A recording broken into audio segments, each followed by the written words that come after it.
Okay so hello everyone. तो आज हम स्टार्ट करने वाले the second lecture of array handling.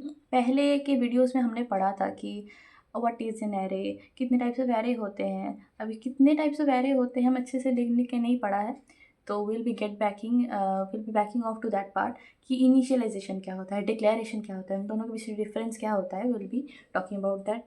Okay. और how what were the things, हम जो जो जो चीज़ें हमने पिछले वीडियो में देखी है वो चीज़ थोड़ी सी रिवाइज भी करेंगे। ठीक है। तो एक एरे को हम पहले से क्रिएट कैसे करते हैं, उसके सिंटैक्स को मैंने पहले लिखा है कि पहले हम लिखते हैं डेटा टाइप, फिर लिखते हैं वेरिएबल नेम, जैसे कि ए हो गया, एम बी, AARR, जो भी आप नाम लिखते हो। ठीक है, श्रीजोई या फिर हेलो, जो भी कुछ भी नाम हो सकता है एक वेरिएबल नेम का। फिर भी वेरिएबल नेम देने के लिए कुछ कुछ रूल्स होते हैं, वो आपको पता होना चाहिए। I will mentioning in the description box as well, okay, for your own good. क्योंकि आइडेंटिफायर्स की नेमिंग में हमने ये भी पढ़ा था कि आइडेंटिफायर का मतलब क्या होता है and variable name is also an identifier. तो उसका नेमिंग का रूल सबको पता होना चाहिए। There should be no gap in between the variable name, there should be only use of underscore, no other special character should be used, the variable name should start with an alphabet, those things, okay. I am starting off a new topic itself after, अच्छा, data type, then the variable name, फिर हम देते हैं square brackets, after that new, फिर data type, फिर कितने values वो store कर सकता है। Now the thing I didn't explain in the previous video is what is the difference between initialization and declaration. अच्छा, I will be saying that.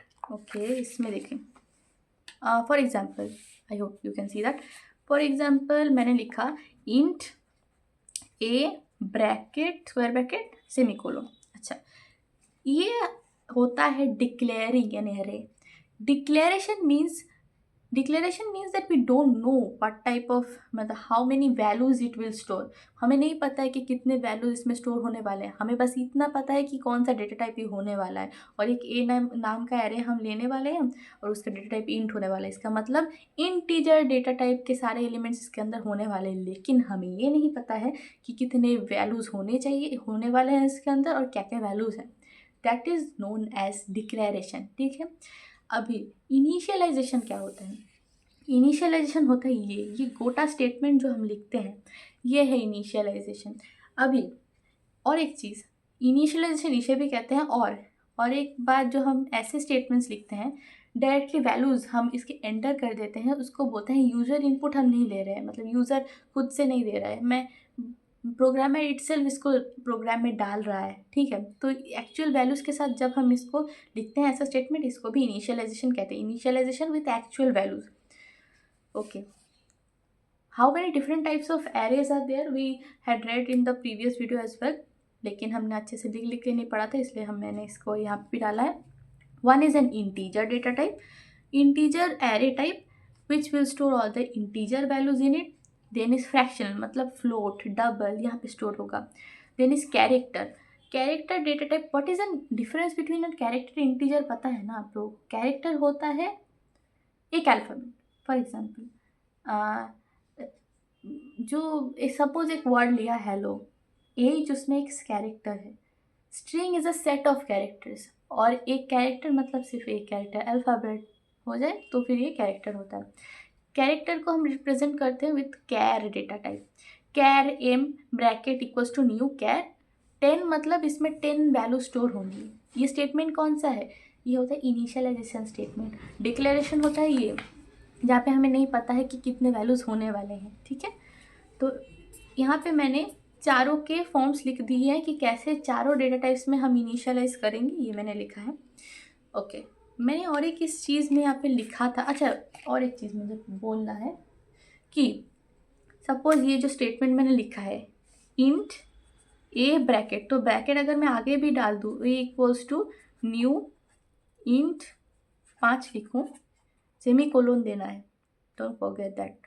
ठीक है, ब्रैकेट अगर मैं आगे भी लिखूं तो भी ये सेम चीज़ ही है। ठीक है, ये इसमें कोई एरर नहीं देगा। That's one mistake the people do, मतलब लोगों को लगता है कि इसमें कोई एरर आएगा, लेकिन नहीं आता है। ठीक है, तो ways to declare an array initializing arrays default values. अभी डिफ़ॉल्ट वैल्यूज़ क्या होता है? एरे में कुछ कुछ डिफ़ॉल्ट वैल्यूज़ होते हैं। फॉर एग्जाम्पल, मैंने कुछ वैल्यू दिया नहीं, मैंने ऐसे ही स्टोर किया है, तो उसका डिफ़ॉल्ट वैल्यू क्या होगा? इंटीजर में डिफ़ॉल्ट वैल्यू 0 होता है, फ्लोटिंग वैल्यूज, फ्लोट या फिर डबल में 0.0 होता है डिफ़ॉल्ट वैल्यू।